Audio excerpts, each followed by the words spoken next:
Uncle Saint vakadzingwa mumovie premiere yamaitete Lost in Ashes sure mekunge vawanikidzwa vachishandisa foni uye vakanzi vari kurekoda. Ivo vazojustify vakati bodo ivo vakasvikira kumasure avana kunge vanzwa mitemo yehousekeeping, saka vakangoburitsawo foni sezvaingoitwa nemumwe munhu wose, asi ivo vakazovingwa vakanzi get out. Imika nzvinhu zvacho zvakaoma. Welcome back to your channel. Please don't forget to like and subscribe. So Uncle Saint vari kuti vakamuka vakageza vakagadzirira kuenda kumovie premiere. Vasvika kuya vakangosvikawo ndokupinda ndobva vanogara paline ranga rine mabloga.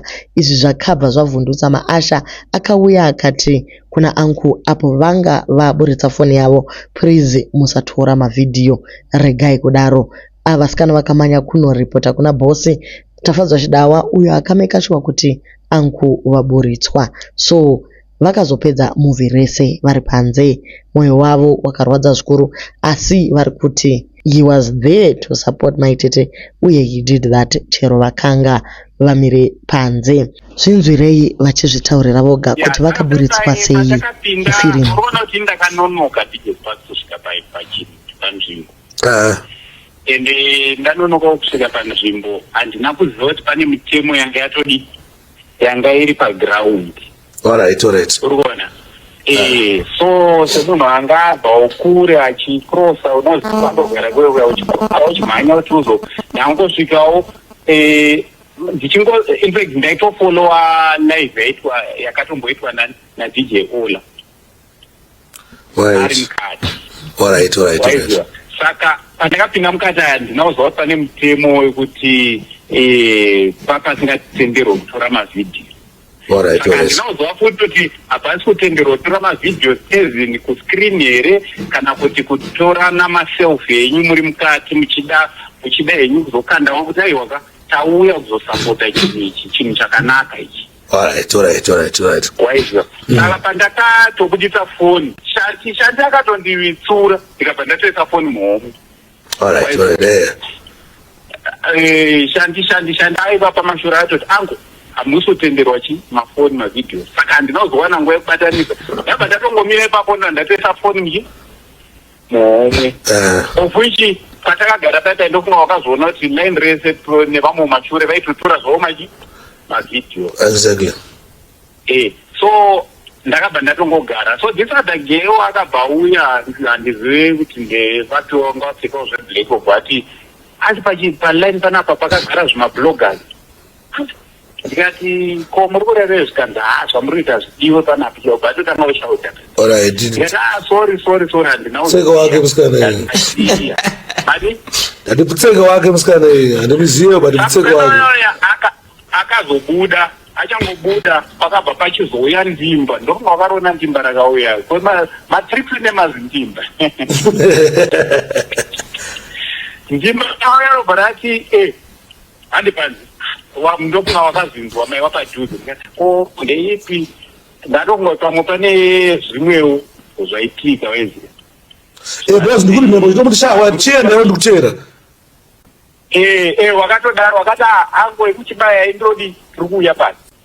Ndoandabuda tiri kufamba kuenda padhorobha handiti anoti handina bhosi tikudane panze. Ndikati bhosi wapi? Ini ndo andaenda panze ndo andanonongedzerwa Tafadzwa Chidawa.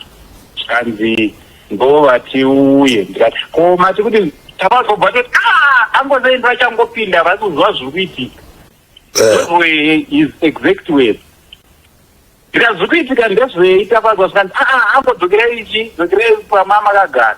But then pandakatobuda that girl aitopindawo vamwe vanhu bva vatogara pandanda akagara.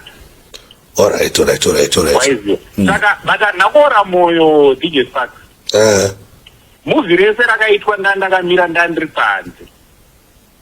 Ndakati ndoda kusapota Maititi waiziva. Because ndozvandandabvira kumba ndakatogeza ndikatokwira kombi ndichienda kuvhenyu kuti ndinosapota Maititi. Saka zvekubuditswa panze kana kuti kudii, ask people even asking me ndikango muri kuite panapa ndikati no ndakamirira kuti movie ridii ripere ndakamirira vanhu vari mukati tiende kumba. Because That was the main purpose yandandauya. Vanoziva chirungu vanoti ignorance haisi excuse. Unopinda movie cinema uchirekodha aiwa hatishandi tichidaro. Vamwe manetizens vari kuti saka maida kuti asazivikanwe necrew ramaititi here iye airekodha. The fact that he's a celebrity aitofanira kuzivikanwa kana mauzo marules just follow ka. He is a celebrity and was supposed to lead by example, not kuda kuti mafans aite follow suit vakagonesa zvachose.